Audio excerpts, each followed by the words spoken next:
Hello, good morning. നമുക്കിതൊരു special item ഉണ്ടാക്കിയാലോ? Tiger prawns അൽഫാം ഉണ്ടാക്കിയാലോ? ഈ ടൈഗർ പ്രോൺസ് അൽഫാമിന് സ്പെഷ്യൽ മസാലയാണ്. അതെന്താണെന്ന് പറയട്ടെ.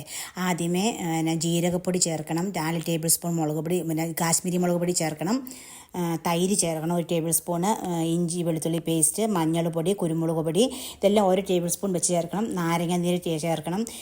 ആ മന്തി മസാല 1/4 ടീസ്പൂണും ചേർക്കണം. ഇതെല്ലാം കൂടെ ചേർത്ത് പച്ച വെളിച്ചെണ്ണയിൽ കുഴച്ച് നന്നായിട്ട് മിക്സ് ചെയ്ത് വെക്കുക, 1 മണിക്കൂർ റെസ്റ്റ് ചെയ്യാനായിട്ട്.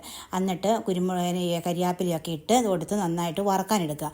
അതിനെ നന്നായി വറുത്തതിന് ശേഷം അതിനെ തിരിച്ചു വിട്ട് നല്ല സ്ലോയിലാണ് വറക്കേണ്ടത്. പിന്നീട് നമുക്ക് ചാർക്കോൾ കത്തിച്ച് അതിൻ്റെ മുകളിലോട്ട് നെയ്യും കൂടി ഒഴിച്ച് വെച്ച് നന്നായിട്ട് പുകയ്ക്കണം. അതാണ് അതിൻ്റെ ഏറ്റവും ടേസ്റ്റ്, ഈ പുകയാണ്.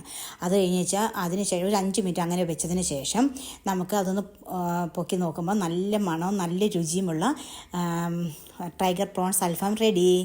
ഈ വീഡിയോ കാണുന്നതിന് എന്നെ സബ്സ്ക്രൈബ് ചെയ്യുക, ലൈക്ക് ചെയ്യുക, ഷെയർ